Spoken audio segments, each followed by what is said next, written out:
Bienvenue à cette rétrospective de la semaine. Nous avons le plaisir de recevoir sur ce plateau M. Mardoché Sélé-Inga. Il est président national de la Ligue des jeunes du FIDEC, parti cher à Fifi Masuka, gouverneur du Lualaba. Bonsoir et bienvenue.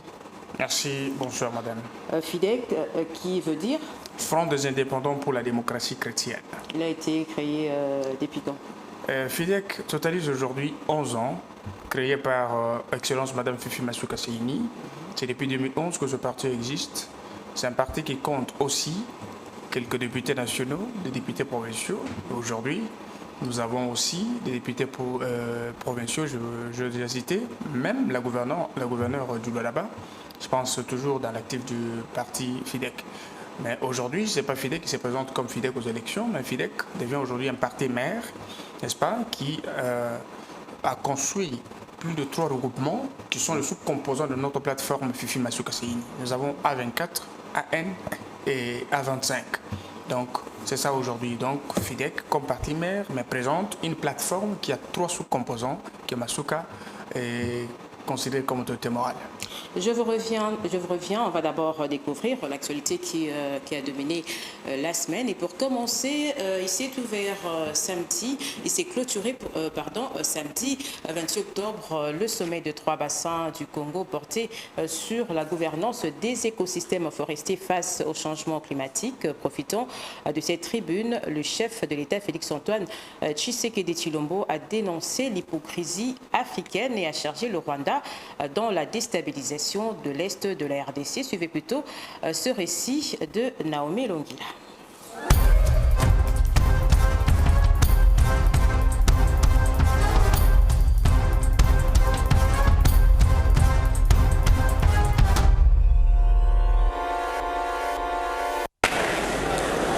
Du haut de la tribune d'honneur, en présence des 6 homologues, des investisseurs, des partenaires et autres participants au forum de 3 bassins du monde, le chef de l'État congolais, Félix-Antoine Tshisekedi Tshilombo, n'est pas passé par le dos de la cuillère pour dénoncer une énième fois le poignard reçu de son voisin le Rwanda. Il se passe actuellement dans le parc de Virunga une des réserves naturelles les plus importantes au monde, en forêt, en biodiversité, un activisme armé qui met à mal cet écosystème, qui le détruit. Et cela n'a pas été décidé à Washington, à Paris, à Bruxelles ou à Londres. Ça a été décidé en Afrique, et plus précisément à Kigali. C'est l'œuvre d'un frère africain. C'est pour vous dire que nous devons bannir l'hypocrisie qui est entre nous. Nous devons bannir des fléaux tels que le tribalisme, la haine de l'autre. Dévoilant son identité des panafricanistes convaincus, Félix-Antoine Tshisekedi Tshilombo regrette néanmoins que ses efforts consentis depuis sa prise de pouvoir pour conserver la paix et l'unité panafricaine soient foulés aux pieds à travers l'agression de la partie orientale de la République démocratique du Congo par le Rwanda. La première destination à laquelle j'ai réservé mes déplacements, c'était l'Afrique. J'ai commencé par le Kenya à l'époque du prédécesseur du président Ruto. Puis je suis passé par l'Angola et je suis arrivé en République du Congo chez notre aîné. Puis j'ai fait le Rwanda et l'Ouganda et depuis lors j'ai parcouru et visité tous les 9 pays voisins de la République démocratique du Congo. Il paraît que je suis le premier président à l'avoir fait. Qu'à cela ne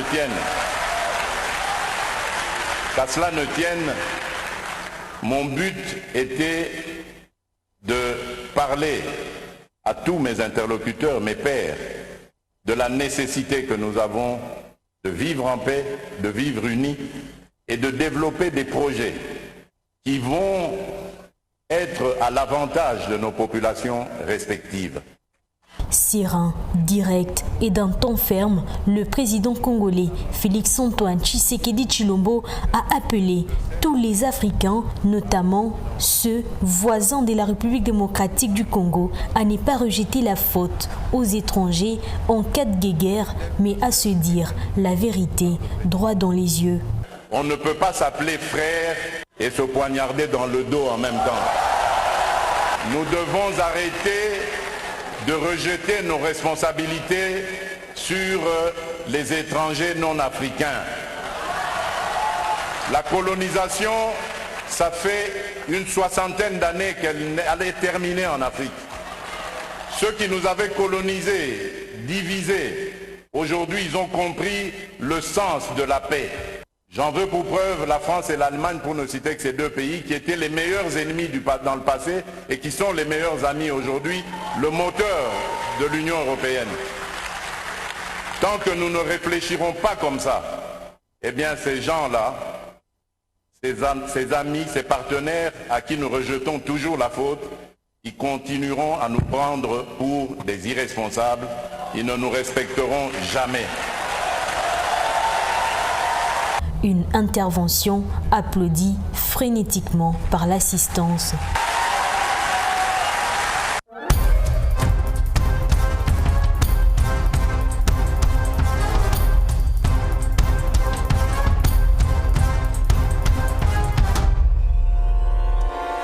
Monsieur Mardoché, Félix Tshisekedi, président de la République démocratique du Congo, ne rate pas l'occasion pour charger le Rwanda dans la déstabilisation de la partie est de la République démocratique du Congo. Vous l'avez suivi du haut de la tribune du sommet des trois bassins. C'est qu'a été sa position par rapport au Rwanda. Quelle est votre appréhension? Moi, c'est par rapport à son temps, un temps ferme qui justifie à quel point la situation de l'Est les préoccupe au plus haut point. Je pense que c'est notre souci de tous les jours. Aujourd'hui, moi, je me sens très heureux parce que le chef de l'État nous a aidé à comprendre que celui qui nous attaque, c'est le Rwanda. Et à chaque fois qu'il trouve une occasion de parler, exposer le problème des Congolais, il le parle comme un père qui a besoin de voir sa famille bien évoluer. Je sais que normalement, il a soulevé une question d'hypocrisie, c'est certain que normalement, quelques voisins de notre pays sont hypocrites. Ils complotent chaque fois contre nos intérêts. Ils veulent tirer les intérêts, n'est-ce pas, du Congo sur le sang de notre peuple. Alors, je sais que le chef de l'État n'a pas lâché. Il continue son attitude de nous plaindre, nous, Congolais, surtout la jeunesse d'aujourd'hui. Nous avons besoin que le chef de l'État remette ce pays sur le siège de fonctionnement normal. La situation de l'hypocrisie, il faut dénoncer. Il faut continuer à dénoncer parce que la démarche diplomatique de Félix-Antoine Tshisekedi a produit des effets positifs jusqu'à mener la communauté internationale et les organismes internationaux d'établir un rapport chargeant, n'est-ce pas, le Rwanda comme le principal ennemi, n'est-ce pas, des intérêts des Congolais et qui fait tuer les personnes. Est-ce qu'on doit toujours rester dans la dénonciation? Il faut dénoncer ces pays voisins. Mais est-ce que vous ne trouvez pas, vous ne pensez pas que nous devons peut-être passer à autre chose? Madame, je sais que dans le processus de la pacification de l'Est, il y a aussi des démarches à faire, surtout sur le plan diplomatique. Nous sommes liés à d'autres pays sur les conventions, les traités. C'est un processus. Il y a beaucoup des obligations juridiques qui nous poussent à respecter les procédures. Avant de passer à autre chose, je sais que Tshisekedi est très intelligent jusqu'à aller au niveau, à épuiser toutes les voies pour qu'on ne le reproche de rien. Je sais que la procédure est bien partie, il a épuisé toutes les voies, il continue à le faire, mais de l'autre côté aussi... Mais entre-temps, la situation, elle continue à être catastrophique. Catastrophique, moi je ne crois pas du tout, mais je sais que, normalement, le M23, je vais dire, s'il faut citer le M23, ils ont des soutiens extérieurs, ils continuent à le faire, mais pour contourner cette situation, je pense que les démarches sont diplomatiques, mais aussi, il y a ce qu'il faut faire à l'interne. Mais ce qu'il faut faire à l'interne, il faut comprendre que même l'armée de la République était infiltrée par quelques expatriés. Il y a même des Congolais corrompus qui ont essayé d'aider quelques mouvements rebelles à infiltrer le pays. Vous savez très bien que le chef de l'État a hérité cette armée délabrée, détruite, avec beaucoup de choses. S'il faut les détailler, c'est beaucoup. Mais c'est un processus. La politique de Tshisekedi, en ce qui concerne la situation récurrente de l'insécurité qui est récurrente et permanente, il fallait aller aussi dans le sens de réformer les institutions sécuritaires. Je veux dire, l'armée, c'est une procédure qui est en train de produire des effets positifs. Mais aujourd'hui, Je sais que avec l'implication de l'affaire RDC, les réformes et ce qui est en train de se faire comme stratégie, parce que je suis tenu en réserve, je ne peux pas me substituer aux responsables de l'armée ou de la service de sécurité pour donner une stratégie, mais nous voyons sur le terrain les prouesses, n'est-ce pas, de notre armée, et aussi, on ne peut pas passer, sans parler de cet éveil patriotique de résistants congolais qui essayent aussi d'affronter les ennemis parce qu'il s'agit de notre terre. Il s'agit de notre terre, excusez-moi, il s'agit de notre intérêt. Il fallait sécuriser la République. Vous avez vu les Ouazaliondo faire la même chose, les Maïmaï, et ainsi de suite. Ils ne pouvaient pas laisser leur pays, n'est-ce pas, en train de bringo-balai. Mais je sais les processus, la procédure, l'engagement, la volonté, la détermination de l'État qui se caractérise par son énergie. À chaque fois qu'il trouve l'occasion de parler pour son pays, il le fait, il dénonce, mais il agit. Vous avez vu aussi la santé de l'armée de la République. Aujourd'hui, nous sommes à mesure de faire face. Même l'ultimatum qu'a lancé notre ministre des Affaires étrangères, peut-être que les autres peuvent le prendre à la légère, mais normalement c'est une grande déclaration. Ce qui veut dire que Tshisekedi et son gouvernement, ils sont prêts à tout pour protéger, n'est-ce pas, les Congolais, protéger nos frontières. Et le pays était délabré. On ne peut pas combattre un système avec des actions. On combat un système avec un autre système. Je sais que le processus de la pacification de l'Est prend en marge beaucoup de situations, mais ça ne peut pas se faire par coup de bateau magique. Il fallait que le président prenne étape par étape, et nous avons aussi un problème de fond. N'est-ce pas? Il fallait voir les priorités, c'est quoi? C'est la sécurité de la République. Parce que si nous ne sommes pas en sécurité, normalement, même les projets qui sont adoptés, qui sont financés pour être exécutés, peuvent être mis en difficulté. Donc, moi, je trouve bien l'attitude du président public chaque fois qu'il continue comme ça, et les Congolais sont derrière lui. Ceux qui croient que le chef de l'État ne fait rien à l'Est, mais ils doivent se rendre compte que l'État où se trouve la situation de l'Est, c'est pas ce que nous avions en 2020, en 2019. C'est-à-dire nous avons les choses évoluent positivement. Évoluent positivement, et je sais que nous avons espoir de voir cet espace être, n'est-ce pas, pacifié. Parce que pacifier, ce n'est pas chasser seulement le Rwandais ou chasser le M23. C'est verrouiller, n'est-ce pas, les portes qui chaque fois, les gens trouvent l'occasion de venir occuper ou faire l'évasion dans notre pays, c'est verrouillé pour une paix durable. On va prendre un autre sujet. La République démocratique du Congo et l'Italie entendent renforcer leur coopération dans le domaine économique. Le diplomate italien accrédité en RDC, Alberto Petrangeli, l'a dit au sortir de l'audience lui accordée par le président de la République, Félix-Antoine Tshisekedi Tshilombo, à la Cité de l'Union africaine. Par ailleurs, la Belgique et ses partenaires européens ont condamné le soutien apporté au M23 par le Rwanda. La nouvelle ambassadrice belge en République démocratique du Congo, reçue également en audience par le chef de l'État, l'a affirmé. À la suite en images.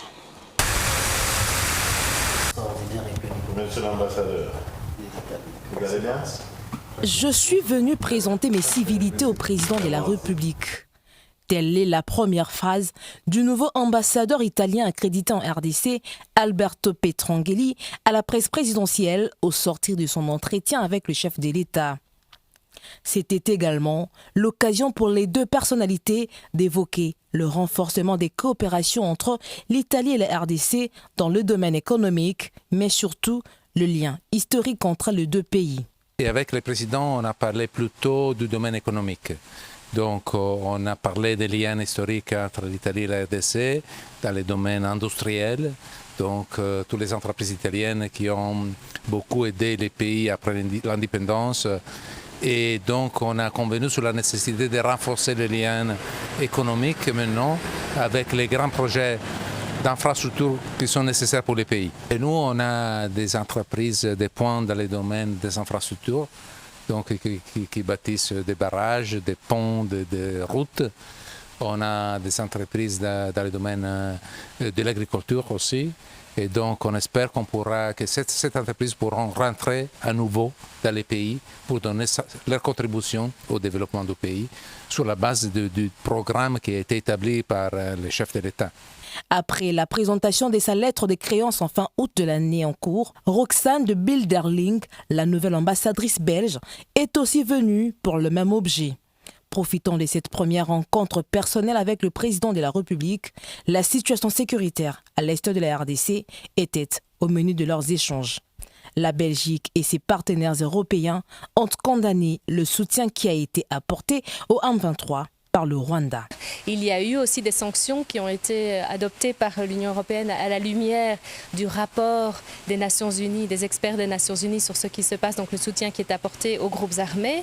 Et bien sûr, nous restons aussi vigilants, nous essayons de soutenir les initiatives qui veillent à apporter une solution, si possible, pacifique, le désarmement, la démobilisation des combattants, parce que nous restons convaincus que quand il y a des combats, c'est d'abord la population qui souffre. On comprend la volonté de récupérer le contrôle sur le territoire, mais évidemment, il faut aussi penser aux populations, aux millions de déplacés qui souffrent, aux enfants qui ne vont pas à l'école. Enfin, on peut continuer comme ça pendant très longtemps.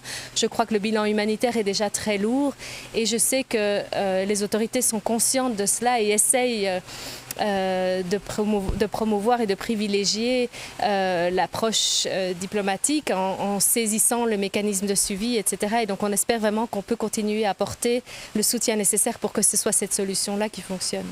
Ces échanges successifs entre le président de la République et les deux diplomates, italiens et belges, marquent le réchauffement des liens de coopération concrètes dans le domaine économique et sécuritaire. Il a séjourné à Kinshasa depuis le mardi 24 octobre, dont la soirée. L'homme politique français et leader de la France insoumise, Jean-Luc Mélenchon, a été reçu jeudi 26 octobre au Palais de la Nation par le chef de l'État, Félix-Antoine Tshisekedi Tshilombo. Il a dénoncé la reprise des activités militaires d'agression au moment où la République démocratique du Congo se prépare à organiser ses élections. On suivait la suite en images. Une heure durant, le chef de l'État s'est entretenu avec Jean-Luc Mélenchon, accompagné des 3 députés français, membres de la Commission des Affaires étrangères de la République française, signataires d'une proposition de résolution devant le Parlement français qui condamne les intrusions et les exactions du Rwanda sur les sols congolais. Agissant dans le cadre d'une mission pour les parlementaires, je ne le suis plus, les parlementaires, qui ont l'intention, de retour en France, de reprendre leurs interventions pour que leurs propositions de résolution soient présentées devant l'Assemblée nationale française. Déjà, le Parlement européen s'est prononcé sur une position favorable à la RDC et pointant la responsabilité du Rwanda. Quant à moi, à cet instant, puisque je suis venu invité par une université pour me présenter devant la jeunesse de votre pays, j'ai voulu réaffirmer la fraternité qu'est la nôtre à l'égard du peuple congolais dans un moment où nous savons qu'il rencontre une difficulté qui est totalement importée, dans laquelle il n'a aucune responsabilité puisque pour sa part, il a respecté les engagements de cessez-le-feu qui avaient été pris. L'homme politique français et leader de la France insoumise s'est dit préoccupé par le non-respect de cessez-le-feu par le M23 et attend que la France condamne ouvertement le Rwanda. J'attends que la condamnation que la France pourrait apporter par la résolution que présentent mes collègues parlementaires fasse se ressaisir des raisons qui, à vrai dire, personnellement m'échappent. Le secrétaire de la francophonie est une Rwandaise, alors peut-être peut-elle entendre qu'un autre pays, le plus grand pays francophone du monde, aspire à la paix, à la tranquillité, à organiser ses élections comme il l'entend. Jean-Luc Mélenchon condamne les agissements qui perturbent la vie démocratique en RDC et souhaite que le Rwanda abandonne ses visées expansionnistes. Que de balais diplomatiques, M. Mardoché. Est-ce que la République démocratique du Congo peut s'attendre à une position claire de la communauté internationale sur la question de la guerre à l'est de la République démocratique du Congo? C'est une question de prise de conscience, je pense aujourd'hui, avec les démarches entretenues par le chef de l'État Félix Tshisekedi sur le plan diplomatique. Je pensais que tout était à refaire.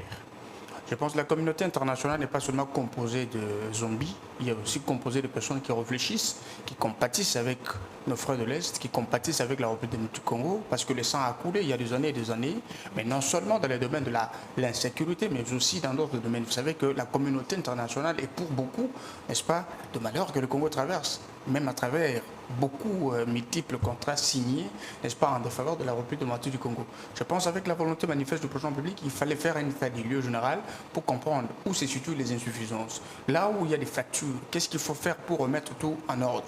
Je pense que les processus sont entamés par le chef de l'État dans les différents domaines de la vie, donnent espoir parce qu'il y a de la volonté, il y a de l'engagement, de la détermination.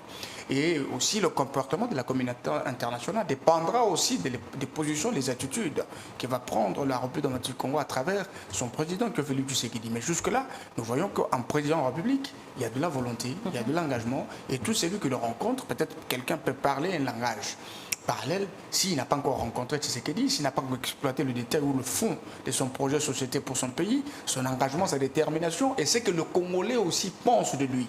Je sais aujourd'hui beaucoup d'autres bouches qui parlaient autre chose par rapport à Tshisekedi, par rapport à sa gouvernance, par rapport à l'avenir de ce pays, mais change et tourne kazakh. Il parle aussi en bien, il trouve qu'il y a du bonheur, il y a de l'avenir. Il faut aussi les Congos libres, n'est-ce pas, de s'épanouir et de se développer. Donc il y a à espérer, n'est-ce pas, dans la démarche diplomatique, entretenue par le chef d'État Félix Tshisekedi, nous sommes en train de voir du positivisme qui est en train de naître, mais c'est une question d'encadrer, accompagner, soutenir pour que ceci produise des effets positifs.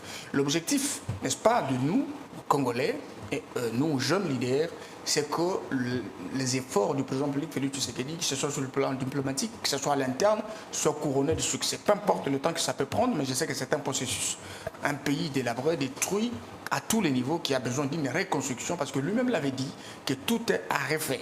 Et il faut refaire, il faut se faire des nouveaux amis, parce qu'aujourd'hui, même au sein de la communauté internationale, ceux qui ont haï le pays il y a 10 ans n'ont pas 60 ans, peut-être les autres ont 80 ans. Beaucoup sont fatigués.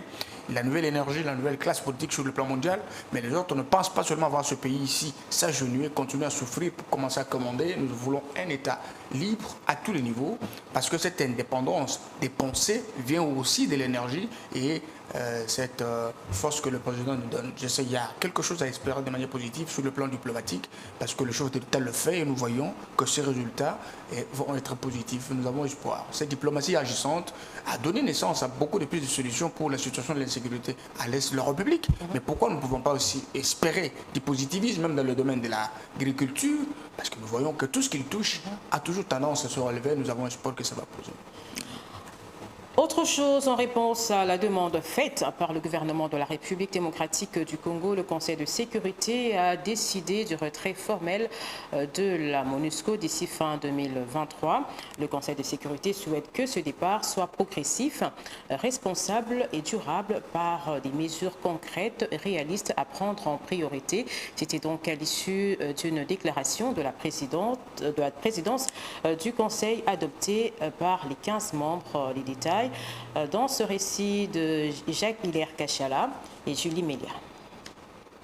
Dans une déclaration de la présidence du Conseil de sécurité des Nations Unies, adoptée par les 15 membres, le Conseil de sécurité demande au gouvernement congolais et à l'équipe des pays des Nations Unies d'élaborer d'ici novembre courant un plan de désengagement complet du territoire congolais de la MONUSCO.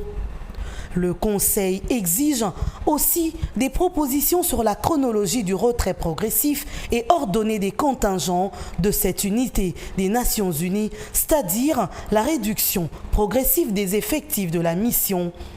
La définition des modalités pratiques du transfert graduel des responsabilités, l'élaboration du plan opérationnel de mise en place du retrait et la définition des tâches devant être accomplies dans le cadre de la transition de cette mission onusienne. Et de sécurité de l'ONU a en outre exigé la fin à toute nouvelle avancée du M23 visée par des sanctions des Nations Unies et que les engagements pris en faveur du retrait du groupe de tous les secteurs occupés et son cantonnement soient immédiatement et pleinement mis en œuvre. Les 15 membres du Conseil de sécurité de l'ONU condamnent le soutien apporté au M23 par toutes les parties extérieures et exigent de toutes ces parties qu'elles y mettent un terme et se retire immédiatement de la République démocratique du Congo.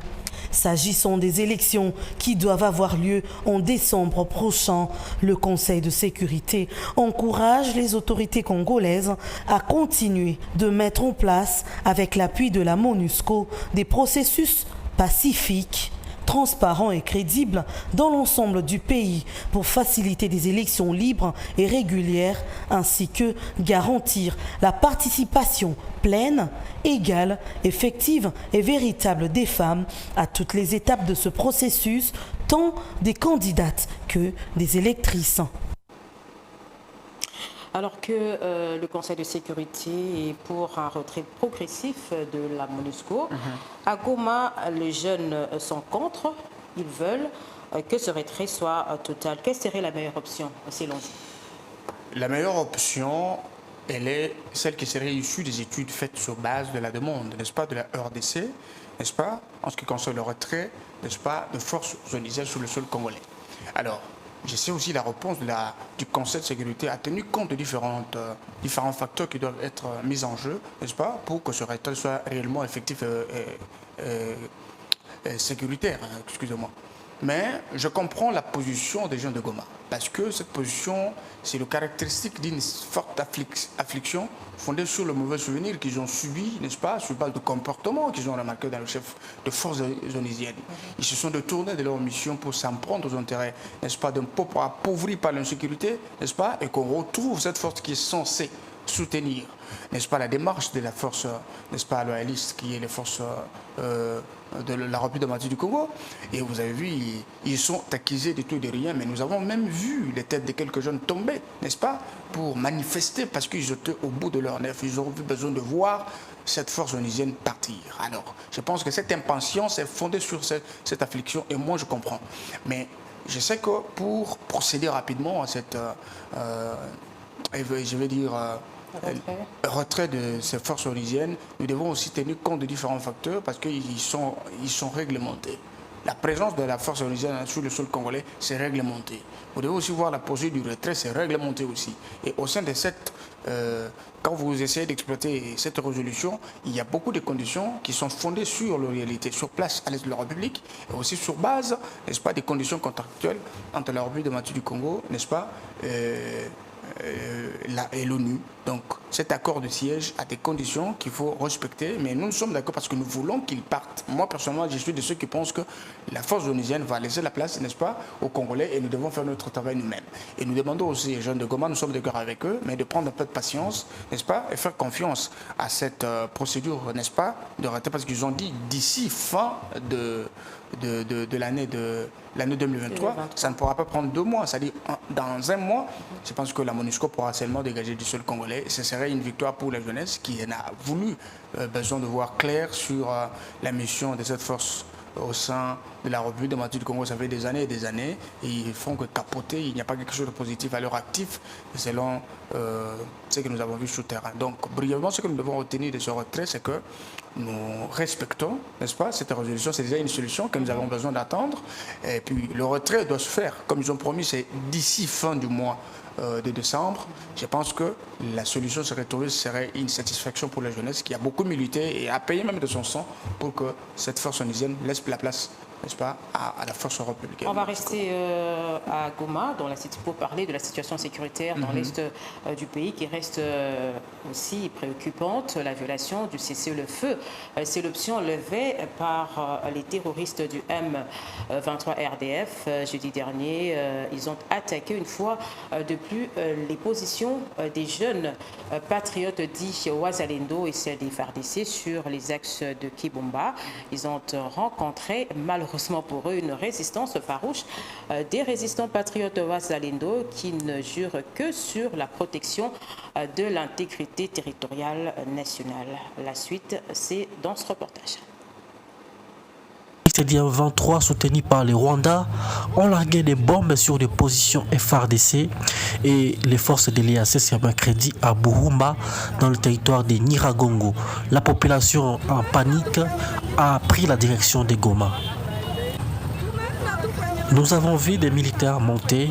C'était quelques minutes après que les terroristes des M23 ont commencé à larguer des bombes sur des positions de l'armée, mais également ici au camp, nous avons entendu beaucoup de tirs, on commence à fuir. Les déplacés vivant dans des camps de Kanyaruchinya et Kibati ont donc pris la direction de la ville de Goma, craignant pour leur sécurité. Dans un communiqué, les forces armées de la République démocratique du Congo condamnent une fois de plus la violation du cessez-le-feu par les M23 RDF. Au regard de ce qui précède, les forces armées de la République démocratique du Congo dénoncent et condamnent cette manière barbare et terroriste de la part de l'armée rwandaise opérant sous couvert de M23 qui s'attaque désormais à la force régionale venue pour imposer la paix et la stabilité à l'est de la République démocratique du Congo sur instruction des chefs d'État de l'EAC.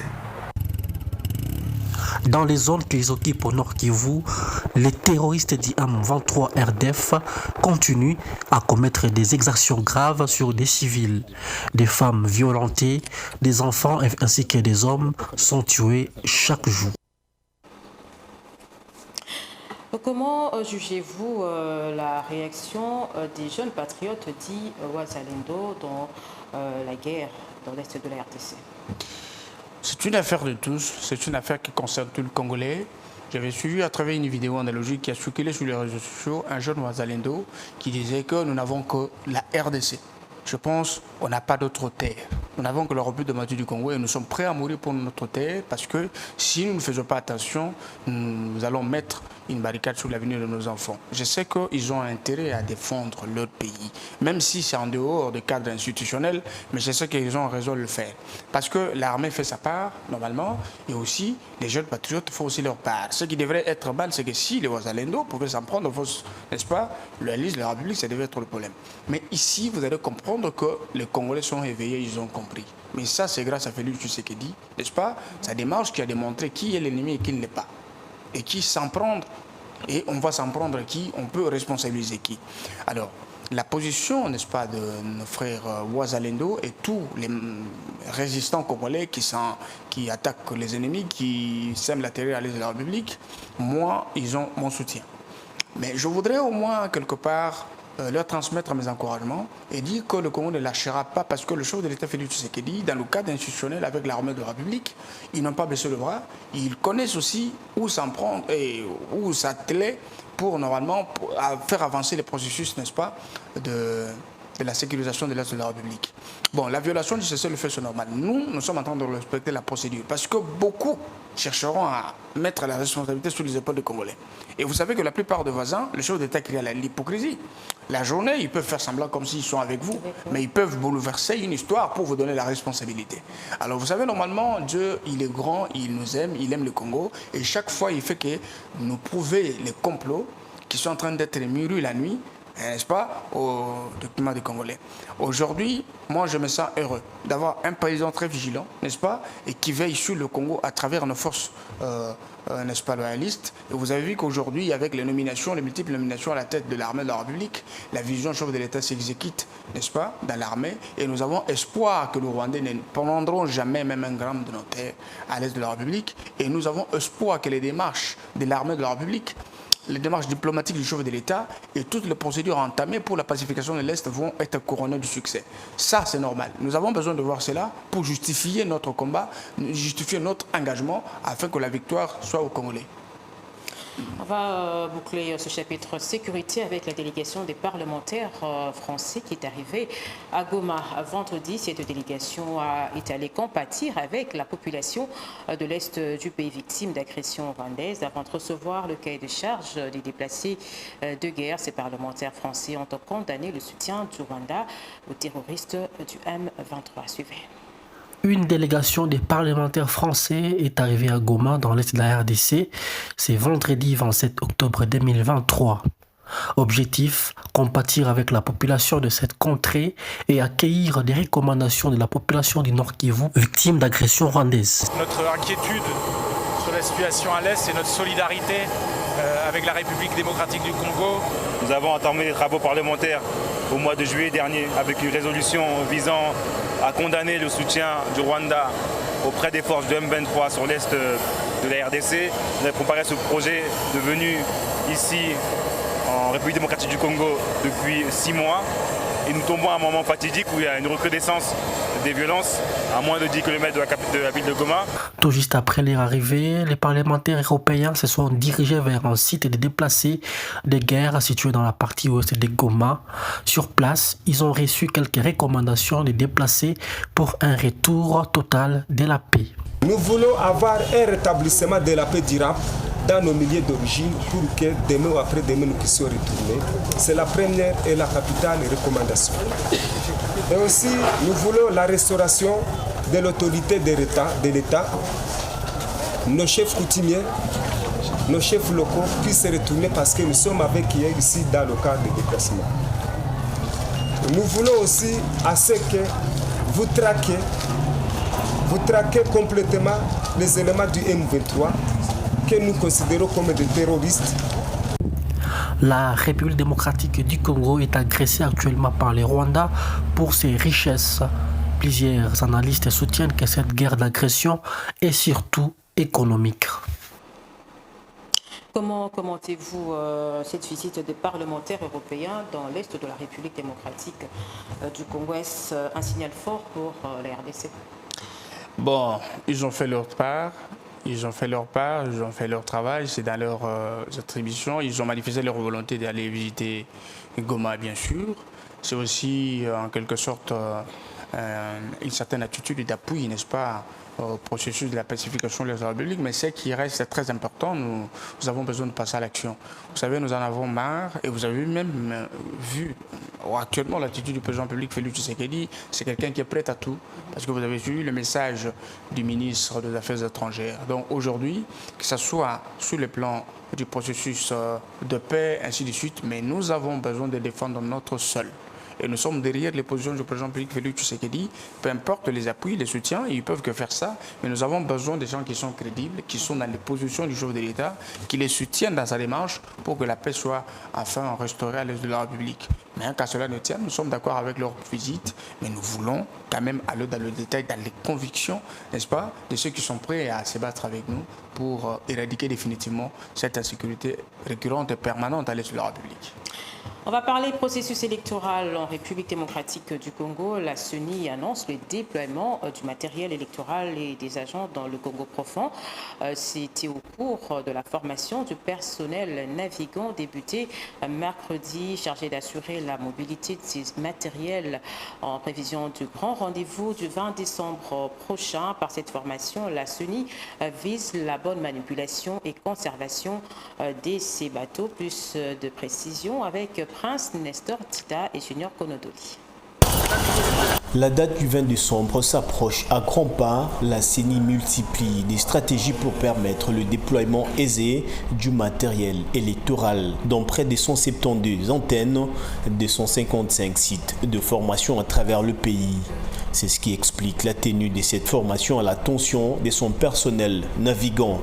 La Commission électorale nationale indépendante devra acheminer le matériel à partir des 4 hubs principaux jusqu'aux 255 sites de formation pour apprévisionner près de 75 498 bureaux de vote. Cette initiative, une première depuis l'histoire de la création de la CENI, les participants devront, après les 2 jours de séance, maîtriser toutes les manœuvres de navigation sur le fleuve, le lac et les cours d'eau.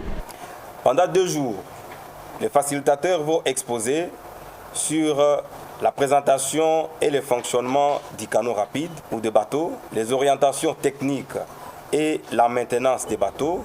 La CENI s'impose de réaliser l'acheminement du matériel et le mouvement du personnel en respectant les normes sécuritaires.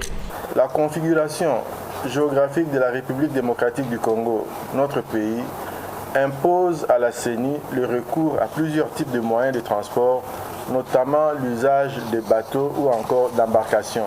Dans certains cas, il n'est pas possible de joindre les différents villages ou bourgades que par des fleuves. La séance se veut pratique que théorique.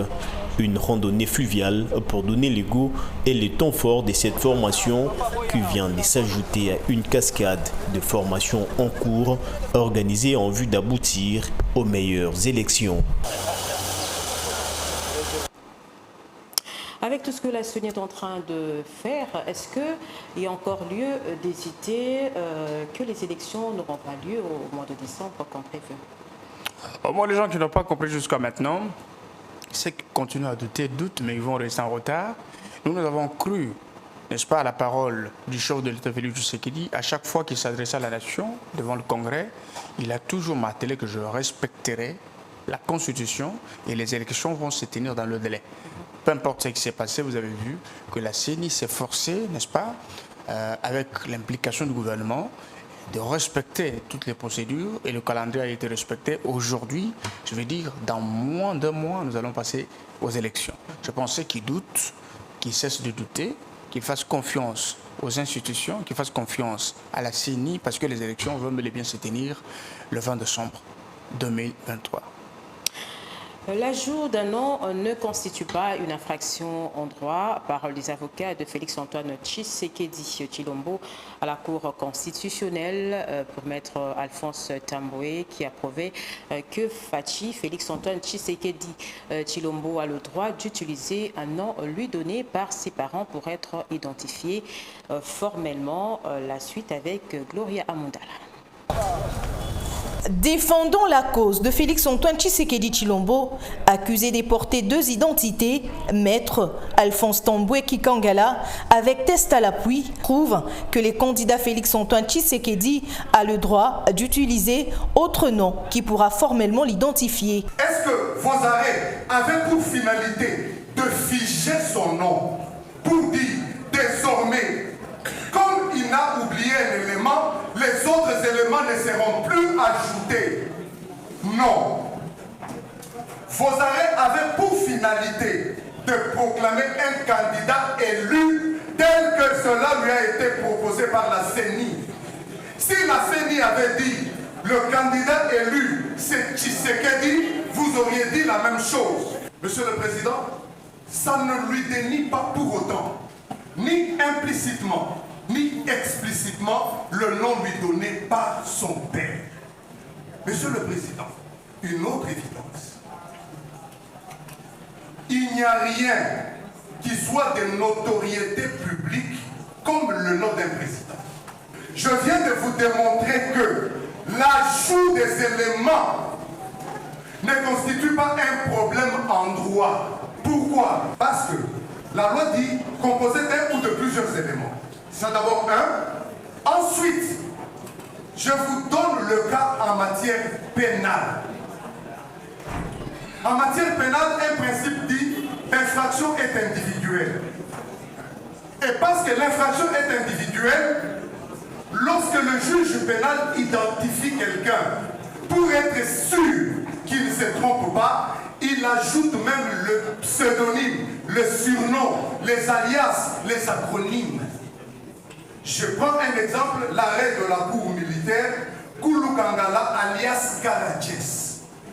C'est pour être sûr que c'est celui-là, c'est celui-là. En fait, quelle est la ratio legis de l'article 56? La ratio legis de l'article 56, ce n'est pas que quand vous changez d'élément, vous n'êtes plus fou. Non, ce n'est pas ça. Le législateur est dans la rubrique des matières. Titre 1, identification des personnes. Dans l'identification des personnes, il y a plusieurs éléments qui servent justement à identifier une personne de l'autre. Parmi ces éléments, il y a le nom. Mais il n'y a pas que le nom. La loi cite la nationalité, la loi cite ses origines, la loi cite le sexe, la loi cite l'état civil. Donc il y a plusieurs éléments mis ensemble servent à identifier une personne. Parmi ces éléments, le nom. Mais l'ajout au nom n'implique pas le changement d'identité. L'ajout d'un élément de son propre nom.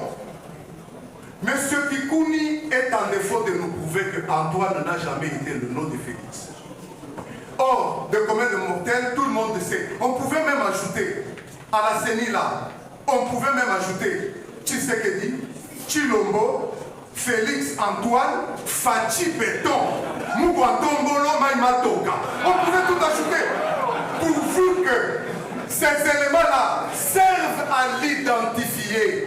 À la fin de cette audience, Maître Jean-Claude Tshilumba et Serge Mayamba pensent que cette Kikouni ne maîtrise pas le droit. Nous avons été devant la Cour avec les textes, avec les lois qui régissent la République. Maintenant que nous y avons présenté une version contraire pour démontrer qu'il s'est perdu et qu'il est dans la désorientation de la population et qu'il a tenté même de désorienter les juges, les choses sont désormais claires et clarifiées. La haute cour va devoir se prononcer. Le président de la Cour constitutionnelle a annoncé que cette haute cour va se prononcer sur tous les dossiers à l'audience du lundi 30 octobre prochain. La candidature de Félix-Antoine Tshisekedi Tshilombo attaquée par le candidat cette Kikouni, mais selon les avocats de Félix-Antoine Tshisekedi Tshilombo, l'ajout d'un nom n'est pas une infraction en droit. Est-ce que vous partagez cet avis? Je partage cet avis avec, vous savez, sur le mal d'être en politique, mais ne pas maîtriser des petites notions d'identité. L'identité, c'est un chapitre, je pense, pour les enfants qui viennent d'apprendre le droit. En introduction générale à l'étude du droit, l'identité fait partie du premier module du droit civil des personnes.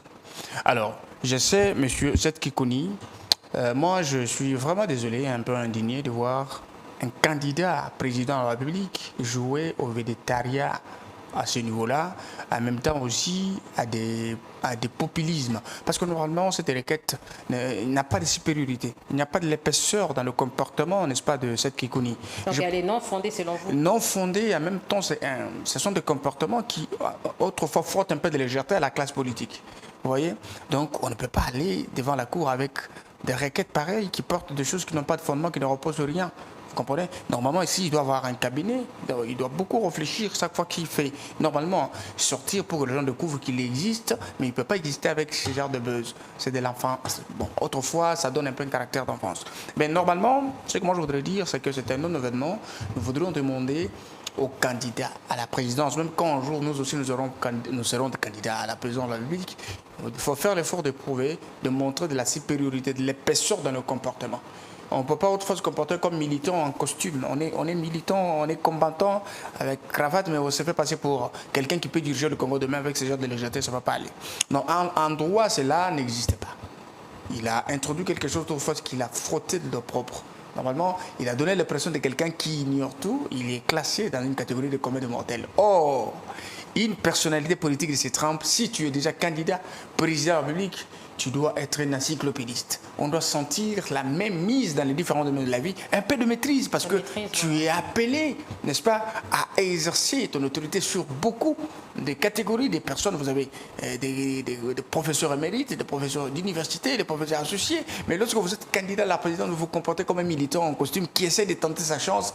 Je veux dire que c'est une légèreté pour la classe politique que nous avons aujourd'hui. Donc la démarche de cette Kikouni, c'était une démarche qui a frotté l'opprobre peut-être à son combat, à ce qu'il est en train de faire. La même chose, vous avez vu que la plupart des comportements, vous le remarquerez, même dans la famille de Moïse Katumbi et tous les autres, vous verrez que c'est presque les mêmes. Les mêmes, ce sont les oiseaux de même plumage. Ils sont venus avec un comportement de désordre. Donc, ils créent de buzz pour réveiller les consciences des Congolais, mais les désorienter, les informer, les dérouter, les enlever sur le chemin de la vérité. Et puis envenimer la population avec des messages mensongers sur Félix-Antoine Tshisekedi. L'objectif, c'est les rendre sombres, les rendre noirs avant les élections de décembre 2023. Mais à ce que je sache, je sais que le chef d'État Félix Tshisekedi a une légitimité sociopolitique très avancée et que le Congolais ne le reproche de rien. Chaque Congolais, qu'il soit intellectuel, qu'il soit illettré, qu'il soit personne vivant avec handicap, sait découvrir quand Tshisekedi, il y a de la volonté, de l'engagement, il y a de l'amour pour ce pays. Et normalement, des personnes pareilles, nous devons toujours les capitaliser. Nous devons chercher à exploiter cette occasion positivement pour lui apporter notre soutien. Parce qu'un jour, Félix Félix va passer.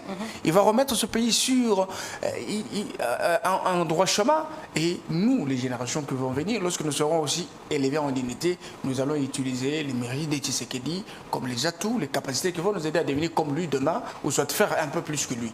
Donc c'est Félix Tshisekedi, même s'il est combattu, mais je demande à la jeunesse de beaucoup réfléchir, comprendre que la personne qui peut nous délivrer et qui a commencé la délivrance du pays, c'est Félix Tshisekedi, ce n'est pas des sentiments, je l'ai dit en connaissance de cause. Parce que dans peu de temps, quelles que soient les tractations qu'HFCC qui a essayé de barrer route à la mise en œuvre aisée de son projet de société, d'où vous allez retrouver même le gouverneur qui était corrompu par les autorités morales à l'époque. Vous avez suivi, à cette époque-là, il y avait les systèmes du caporalisme. Il fallait donner les ordres la nuit pour barrer route, n'est-ce pas, au chef de l'État. Mais les gens qui ont compris que le caractéristique de l'union sacrée, c'était se mettre ensemble pour travailler et donner la chance, n'est-ce pas, à notre peuple de vivre ce rêve, de vivre ce qu'il a toujours rêvé.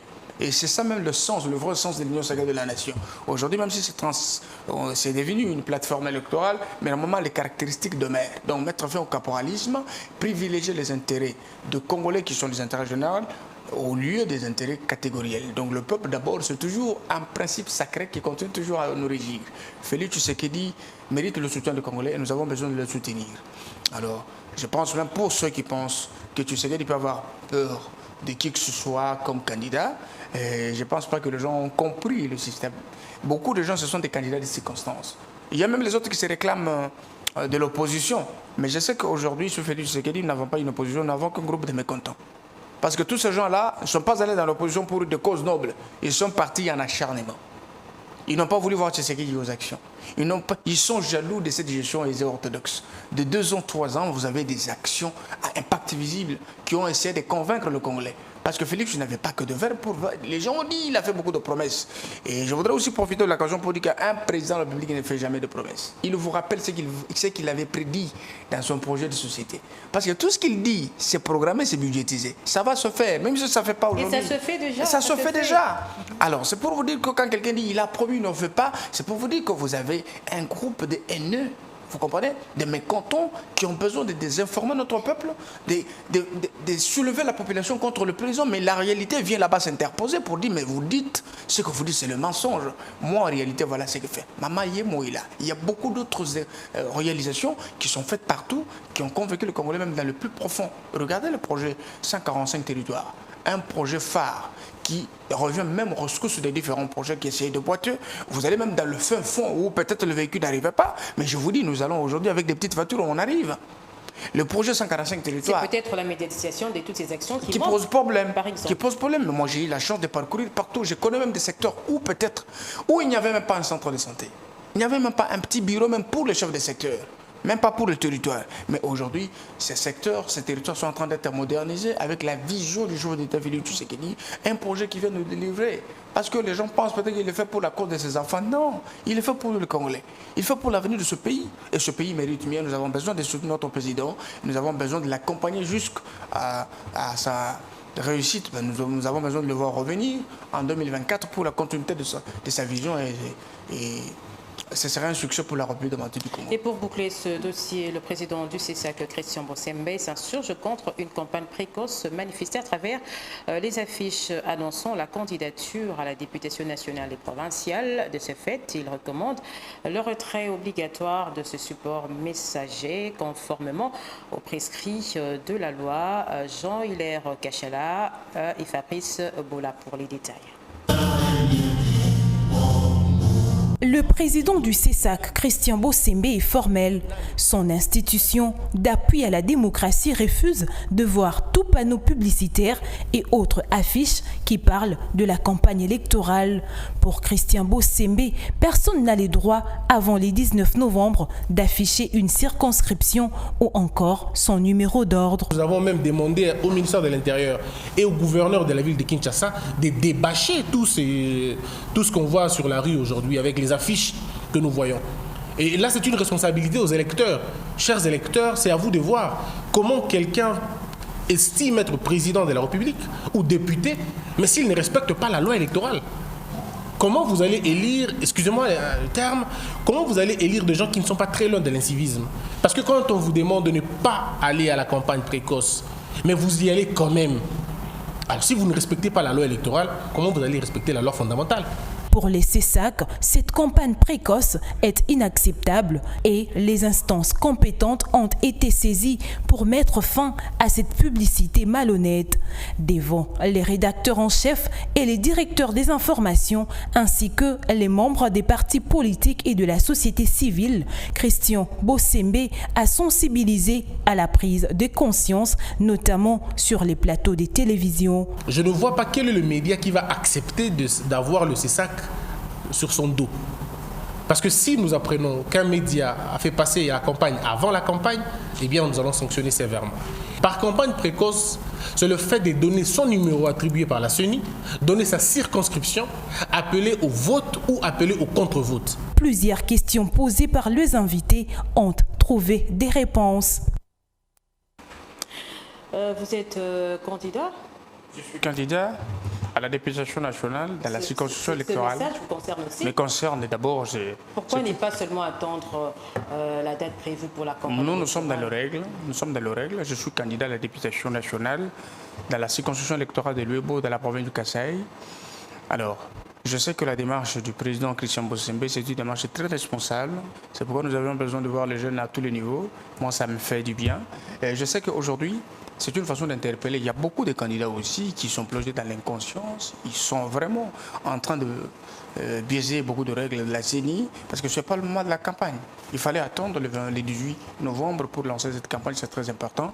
Alors, je pense que cette démarche est responsable. Nous allons continuer à faire le même travail, même si nous sommes candidats, mais nous pouvons aussi demander. Moi, j'avais déjà instruit, par exemple, à mon équipe de ne pas mettre mon affiche avec mon numéro, n'est-ce pas, sur la place publique, de ne pas commencer à faire ma campagne, mais plutôt attendre, se préparer en conséquence pour respecter. C'est ça même le début de la responsabilité. Commencer à respecter les règles, c'est ça le début de la sagesse, la maturité aussi. Donc le 18, c'est une date qui est vraiment ouverte pour chaque candidat de se prononcer. Il y a 30 jours ouverts pour chaque personne de se présenter et faire ses campagnes comme il le faut. Et si on continue sur cette ambiance, c'est vraiment très important. Cette sensibilisation tombe à point nommé. C'est important parce que les autres avaient déjà dérapé. Il y a beaucoup de gens qui avaient déjà commencé à faire cette campagne, je veux dire une campagne précoce. Alors, la plupart qui ont fait des campagnes précoces n'ont pas gagné, mais ce qui est essentiel, c'est être à mesure de conserver son électorat, convaincre son électorat pour qu'on soit élu. Monsieur Mardoché, dites-nous comment se préparent les élections au Lualaba avec Madame Fifi Masuka. Non seulement au Lualaba, Madame Masuka Saini, elle est nationale. Elle est le tuteur moral de la plateforme Fifi Masuka Saini qui a 3 composants. Nous avons l'Alliance 2024, l'Alliance 2025 et l'Alliance nationaliste. Ce sont les 3 qui composent la plateforme Fifi Masuka qui, n'est-ce pas, a aligné au niveau national 1155 candidats députés nationaux et 2130 députés provinciaux. Donc Masuka représente la première force, n'est-ce pas, aux élections 2023. Et il a aligné des candidats dans l'objectif de faire gagner Félix Antoine Tshisekedi Tshilombo. L'objectif, vous le connaissez très bien, nous ne voulons pas que le chef de l'État souffre comme c'était le cas en 2018, où vous avez une majorité hypocrite, n'est-ce pas, qui semblait jouer le rôle de la cohabitation au sein du concept coalition. Alors nous voulons une majorité naturelle, n'est-ce pas, des personnes petites de la vision du chef de l'État qui sont prêtes à l'accompagner pour que sa vision ne souffre d'aucun problème en 2024. Et Masuka fait partie de ceux qui travaillent pour la réussite du chef de l'État. Vous avez vu aujourd'hui, Masuka, dans peu de temps où elle a exercé comme gouverneur à la tête de la province du Lualaba, elle a impacté positivement. Une femme qui a été taxé de tout ou de rien, on a même remis en cause ses capacités intellectuelles, ses capacités politiques pour dire qu'elle était incompétente. Mais vous avez vu qu'elle a mis une stratégie en place de ne pas convaincre avec la bouche, qu'il fallait convaincre en ce temps avec les actions. Et elle a convaincu avec les actions. Aujourd'hui, elle fait la fierté de la féminité congolaise, elle a brandi un leadership robuste qui répond, n'est-ce pas, aux aspirations de tout le Lualaba. Le Lualaba se transforme chaque jour. Chaque jour, parce que l'état où nous avons trouvé la province du Lualaba, c'était une province par terre qui sortait d'une situation très malencontreuse, caractérisée par les détournements de somme colossale de l'État. La province participait à l'époque à 4,9% pour ceux qui connaissent le réalité à l'époque, mais de 2020 à 2000, n'est-ce pas, 22, 23, la province est sortie d'un trou avec des projets, n'est-ce pas, lancés plus de 200 chantiers ouverts, et aujourd'hui, le chef de l'État est parti inaugurer plus de 30 chantiers, des chantiers, je vais dire des ouvrages de grande envergure que Masuka a financé sous fonds propres de la province du Lualaba. Et Masuka n'a même pas opéré des emprunts comme c'était à l'époque avec le gouvernement Mouyage. Le Lualaba n'a pas de dette, et le Lualaba reçoit toujours la visite et l'accompagnement de l'UGF. Masuka aujourd'hui est considéré comme un modèle. de la bonne gouvernance. Et une bonne élève qui fonctionne dans l'ombre de la vision du président public Félix Tshisekedi, et le président est fier d'elle. Et là même, le chef a appelé dans ces circonstances tous les dirigeants de quelques provinces de suivre Masuka et découvrir les secrets de sa triomphe pour que ceci soit pareil dans les différentes provinces. Masuka, c'est une fierté pour le Congo, c'est une fierté pour le quinquennat de Félix Antoine Tshisekedi Tshilombo. Et c'est une femme loyale, fidèle à la vision du Tshisekedi. Elle demeure là. Je sais un jour, ce n'est pas là, mais c'est un modèle pour les jeunes dames qui se sous-estiment. Ils peuvent faire comme elle. Il faut faire comme elle est devenue comme Masuka demain. Donc aujourd'hui, nous pouvons croire que Masuka joue un rôle très important, n'est-ce pas, dans la bonne gouvernance et aussi pour la réélection du chef d'État Félix Antoine Tshisekedi Tshilombo. Parce que tous les candidats, n'est-ce pas, de la plateforme de Masuka sur tout le temps de la République ont reçu le mot d'ordre de faire gagner Félix Tshisekedi partout où ils ont postulé comme candidat. Ils doivent faire, n'est-ce pas, la campagne du président public pour qu'il soit réélu en 2023. Nous voulons la continuité de sa vision, c'est pour l'intérêt de tous. Et Masuka continue sur cette lancée, elle continue à travailler. Je sais que le loi là-bas, comme elle avait dit qu'elle devrait rassembler à l'une des villes des États-Unis, n'est-ce pas? Nous avons foi de voir ce que le là-bas est en train de devenir. Dans 2 ans, 3 ans, nous aurons une ville qui serait le centre du tourisme mondial et tout le monde viendrait au là-bas pour découvrir. Et nous voulons que cela soit pareil même dans d'autres provinces parce que c'est facile. Je prends l'exemple avec l'espace Grand Kassai qui était désenclavé. Aujourd'hui, le chef d'État c'est plus là, c'est engagé, n'est-ce pas, à travailler pour le désenclavement de l'espace Grand Kassai. Et je sais que dans les jours à venir, nous aurons des dirigeants qui seront dans la vision du chef et non pas les dirigeants qui peuvent recevoir le mot d'ordre pour commencer à mettre le ballon dans le roue afin que la vision du chef de l'État souffre. Le Congo est debout, nous avons besoin de personnes qui soutiennent la démarche du chef de l'État comme Masuka Saini. Et ici, ils sont trop. Je pense que le chef de l'État ne souffrira de rien. Le Congo va décoller, il va évoluer. Le 20 décembre 2023, les peuples congolais iront aux urnes. Vous êtes jeune.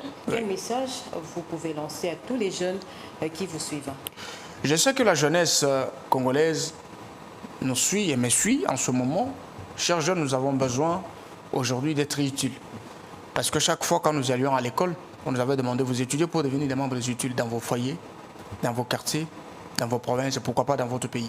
Aujourd'hui, nous avons travaillé, nous avons un idéal. L'idéal, ce n'est pas d'étudier pour être exploité. Exploité et pour que ce que nous avons comme qualité ne puisse pas être mis en exécution. Nous voulons que cette opportunité que le chef de l'État nous offre, cette opportunité que le Congo nous donne, que nous soyons une jeunesse qui a la possibilité de cette opportunité, mettre à la disposition du Congo des institutions de notre peuple et nos compétences pour que ce pays puisse aller de l'avant. Nous voulons une jeunesse qui a la capacité de comprendre que c'est le moment de se tenir debout et travailler parce que la jeunesse, ce n'est pas l'avenir du demain, c'est l'avenir d'aujourd'hui. Aujourd'hui, si j'ai 40 ans, je pense que demain, je n'en aurai pas. J'aurai au moins 50 ans. C'est-à-dire que quand nous avons encore la force de nous tenir debout, faire le pied, nous avons la force de changer, influencer les décisions, nous pouvons profiter pour être une jeunesse de la rupture, mettre en croix entre une jeunesse de la manipulation et la jeunesse utile qui peut travailler essentiellement pour l'épanouissement de son pays. Et je veux que cette jeunesse-là agisse de la sorte, c'est une fierté pour moi-même. Même quand je serai vieux, nous allons dire que dans notre génération, il y a eu l'éveil des consciences. Aujourd'hui, les Congolais debout. Merci, Monsieur Mardoché Selenga. Je rappelle que vous êtes président national de la Ligue des jeunes du FIDEC, parti politique cher à Fifi Masuka. Merci d'avoir répondu à nos questions. Merci, madame. Mesdames, Messieurs, c'est également par ici que nous mettons un point final à cette rétrospective. Merci à vous de l'avoir suivi.